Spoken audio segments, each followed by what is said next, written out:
पाऊस जरी थोडा दीस पडला म्हणजे 8-10 दीस पडला पण तो सारको जोरदार पाऊस पडला, धडाक्यान पाऊस पडला म्हटलं आता.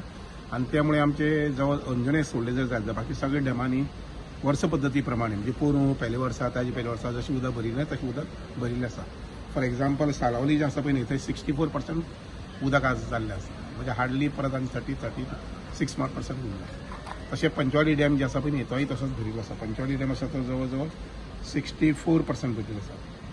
नंतर मागीर चापोली आनी गावणे आसा पळय न्ही 66 आनी 76, 66% अंजुने जे आसा पळय न्ही ते दर वर्साक म्हायती का सांगता ते दर वर्साक ऑगस्ट सप्टेंबर म्हळ्यार भरता.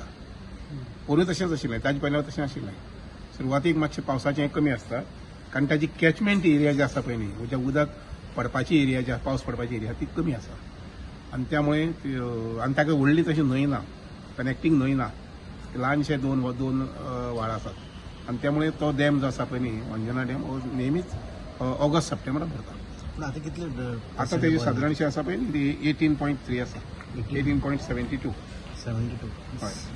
सर नॉर्मल असतं प्रोसिजर असतो त्याच्यावर तो 60 कितले दुकान असतो वर्षाक 64 एक ईच डॅम तुम्ही 100% असतो 100%. हय डॅम सारको 100% बरोबर ओवरफ्लो जाता न्ही. ओके सो 30% देखून अजून जातले 2 महिने उरले. अंजुना डॅम हा पळय तो सामकोच कमी हा पण तो ना पोरू पयलो तसो आशिल्लो. एव्हरेज त्या प्रमाणेच आसा. दॅट इज जस्ट एव्हरेज 17-18 आसता जुलय म्हटल्यार.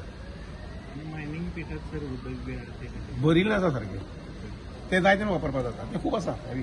म्हटल्यार दिसांनी यूज बा केल्ले ते मायनींग पिठाचे हय वापरलेले मे म्हयन्यात वापरलेले. मेक आनी इवन जुना वापरला. एक दोन पिठाचे उदक वापरलें.